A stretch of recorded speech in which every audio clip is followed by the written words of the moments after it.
Welcome to our channel. Today we how to disable Shopify email marketing from Shopify email step by step clearly. To disable Shopify email marketing from Shopify email, start by logging into your Shopify admin account.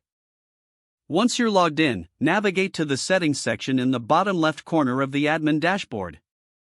Click on notifications from the list of options available in the settings menu. Scroll down to find the Shopify email section.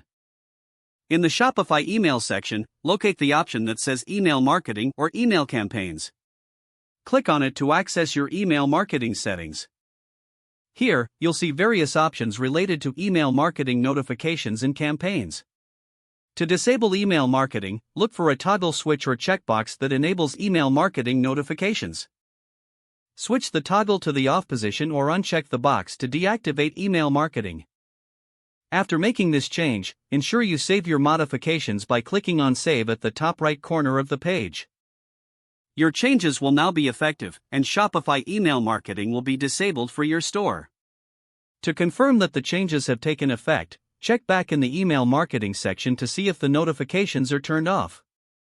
Once you've completed these steps, your Shopify email marketing feature will be successfully disabled. If the page does not load, refresh the browser or try again in a private or incognito window. Make sure you are using the correct email address, then retype it carefully to avoid small typos. If your password is not accepted, use the reset option and create a new strong password you can remember. Check your spam folder for verification or security emails, then complete any requested confirmation steps. Enable two-factor authentication if available to improve account security and reduce unauthorized access risk. After signing in, review your profile details so your contact information and settings are accurate and current.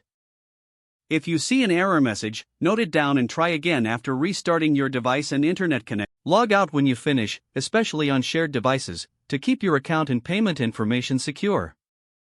If the page does not load, refresh the browser or try again in a private or incognito window.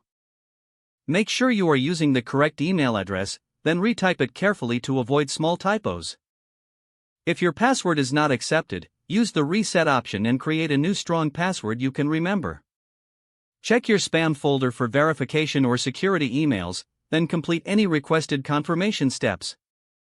Enable two-factor authentication if available to improve account security and reduce unauthorized access risk. After signing in, review your profile details so your contact information and settings are accurate and current. If you see an error message, note it down and try again after restarting your device and internet connection. Log out when you finish, especially on shared devices, to keep your account and payment information secure. Don't forget to like this video and subscribe to our channel for more step-by-step tech guides.